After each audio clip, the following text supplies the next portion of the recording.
Ừ. Trời, vô, trời, Trời trời đó. nó bán là để cho nó thòng. Rút bật đấy, rút tơ bật. Trời lên trời. Mày là càng nghe là chân thì lên trời mày. Tơ dâu với vinh mến. Vô bên. Bán. Để vô nhà muốn được.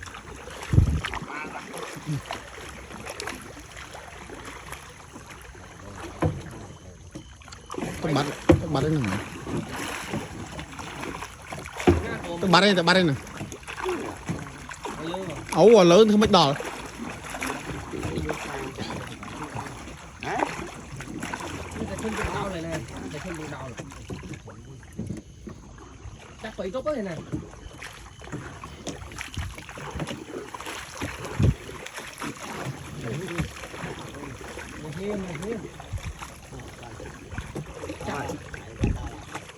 Đỏ đấy bố ơi.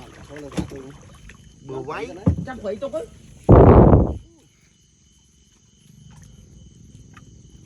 Quay mong. Hả?